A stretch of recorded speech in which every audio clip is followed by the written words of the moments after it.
Oi, gente, tudo bem? Olha só, hoje a gente vai ter uma aula de discussão de tema. Então, eu vou falar um pouquinho sobre um tema que tem sido discutido aí no Brasil. Foge um pouco das polêmicas que estão mais na mídia, mas é um tema que aparece até mesmo em novela, tá? A gente já teve aulas teóricas, onde eu expliquei a estrutura de texto. Então, eu expliquei para vocês introdução, desenvolvimento, conclusão. A gente ainda vai ter várias aulas teóricas.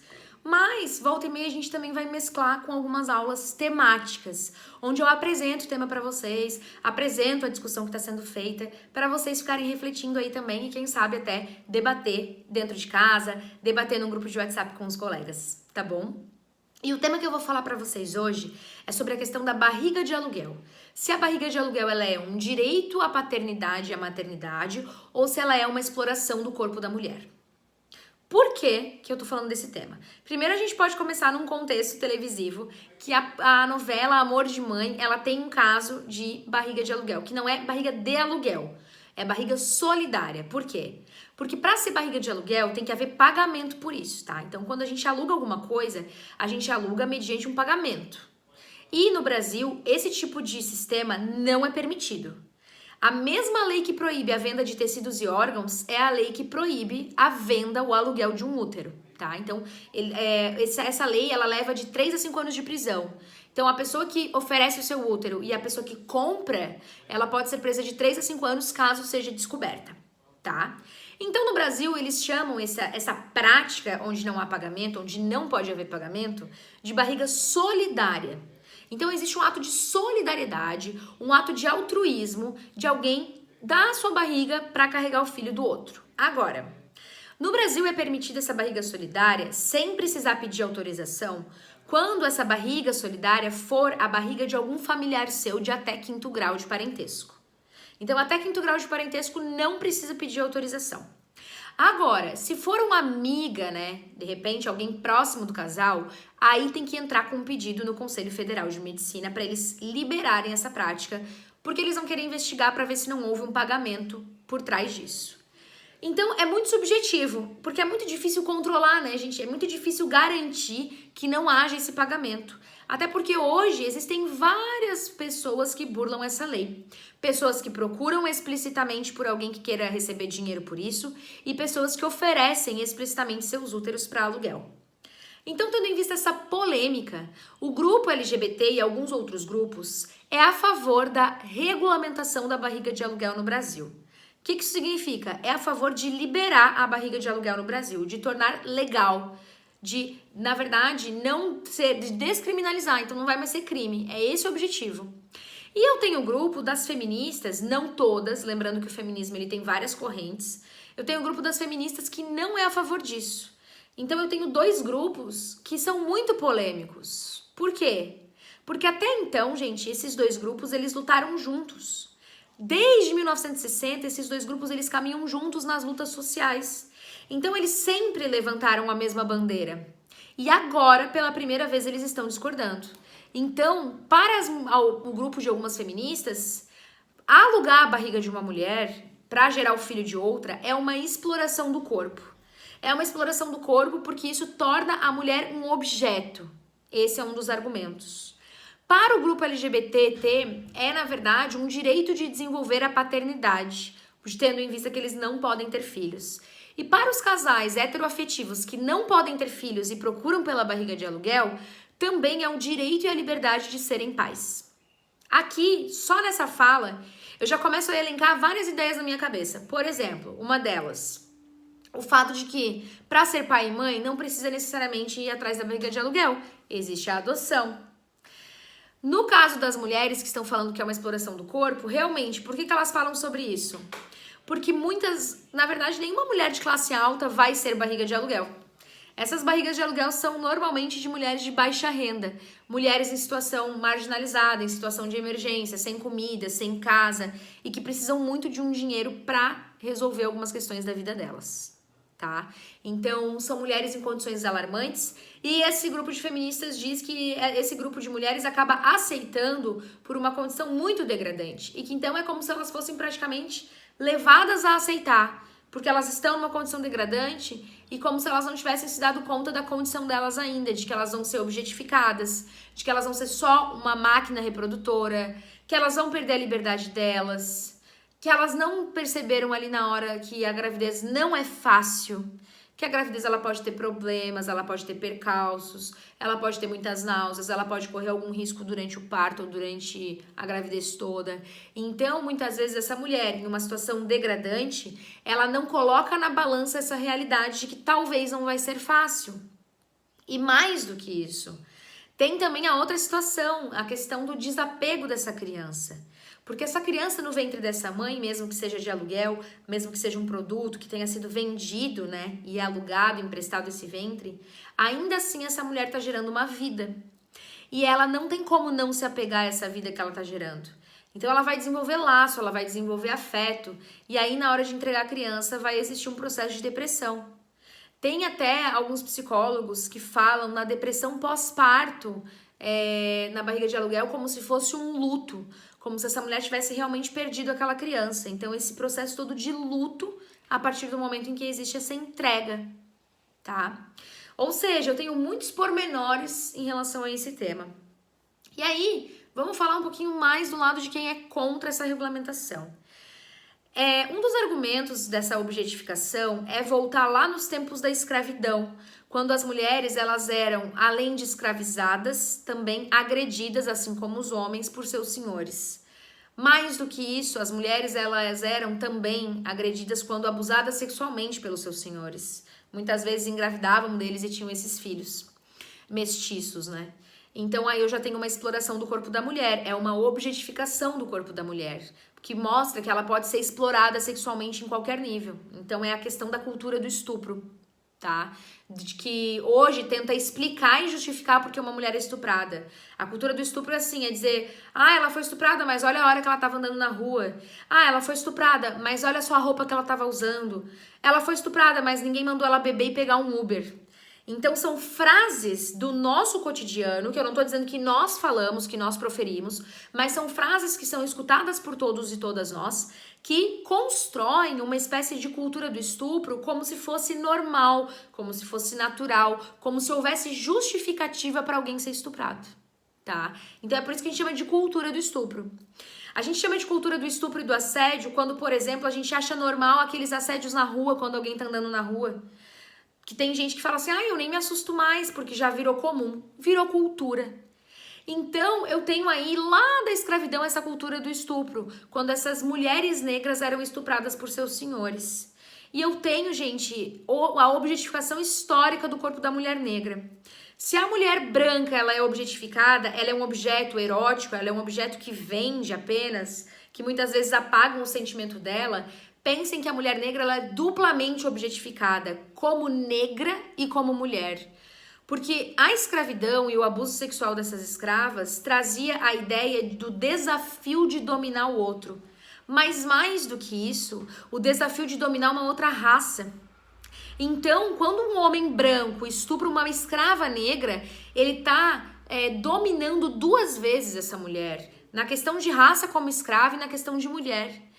É por isso que até hoje a mulher negra, ela é um símbolo erótico, um símbolo de curiosidade. Tanto é que os estrangeiros têm narrativas bizarras sobre a mulher negra. Então eles acham que a mulher negra vai estar sempre vestida como a globeleza, ou seja, sem alguma roupa. A globeleza representativa do Brasil, país do carnaval, é uma mulher mulata. Então eu tenho essa erotização da mulher mulata que é muito mais potencializada do que uma erotização da mulher branca. Por quê? Porque é a diferença de raça. É você dominar uma outra raça, uma raça que você desconhece. É você praticar um exercício de colonizador. Então, muitas dizem que essa barriga de aluguel é quase como uma prática dos colonizadores, que iam objetificando vários corpos e várias pessoas nessa ideia de imposição de raça. A maioria das mulheres barrigas de aluguel são mulheres negras. Em sua totalidade são mulheres marginalizadas financeiramente. Então eu tenho um quadro específico de que mulheres são barrigas de aluguel. E esse é o argumento. Eles dizem que é uma exploração financeira, que torna a mulher um objeto, que torna a criança um objeto de compra e venda.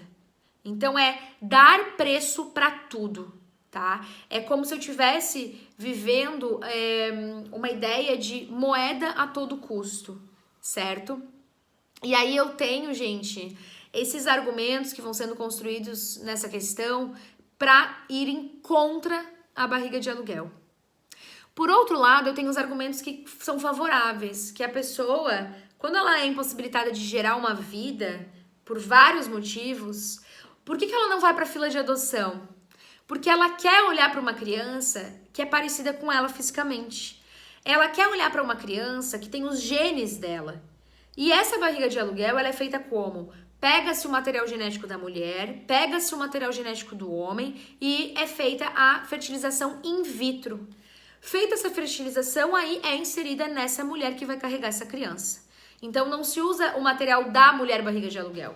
Mas muitas barrigas de aluguel, quando elas não se importam, né, quando elas acabam tendo que às vezes oferecer o material delas, elas cobram a mais.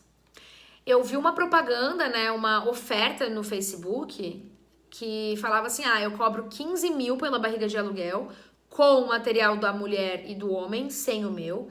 E caso precise usar o meu, caso tenha que fazer só a inseminação artificial, sem ser a fertilização in vitro, se tiver que usar o meu material, eu cobro 5 mil reais a mais. Então ela estava cobrando 20 mil reais para ser barriga de aluguel.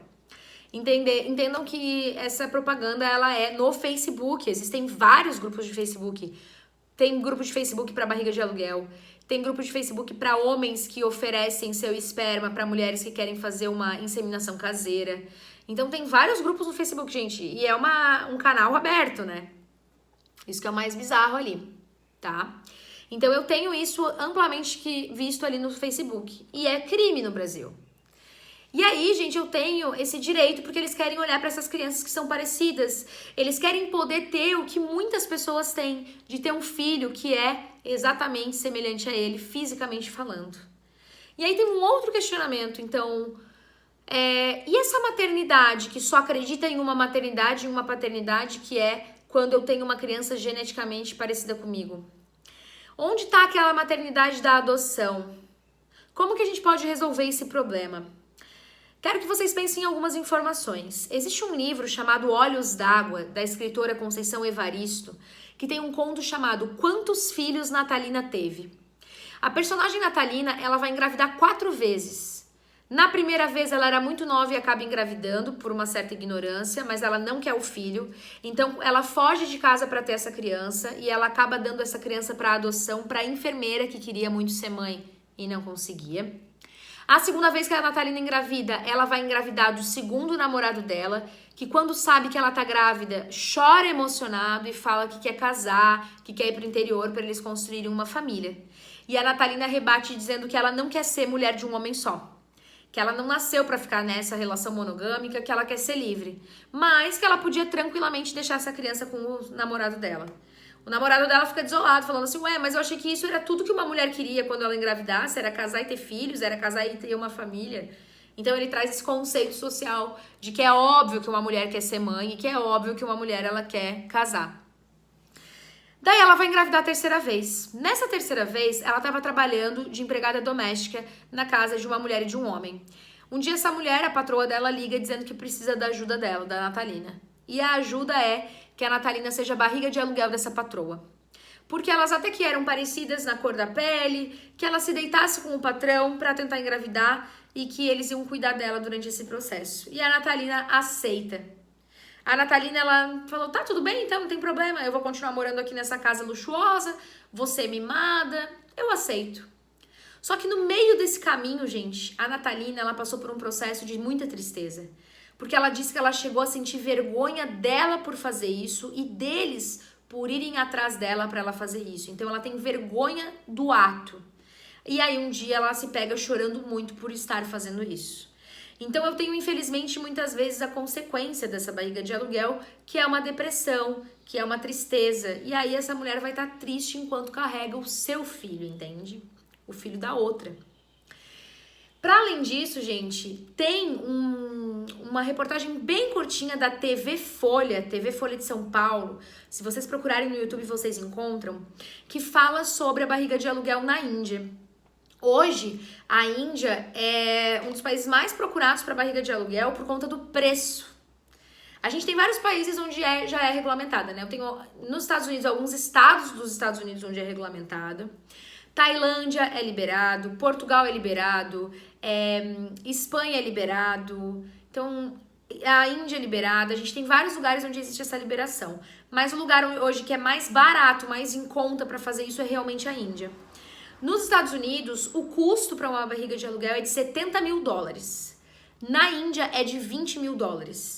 Então, lá tem uma mulher que tem uma clínica explícita, porque é regulamentado, onde ela agencia essas meninas que vão ser barriga de aluguel, cobra do casal os $20 mil e dá para essa grávida $7.500. Não chega a dar nem 50%.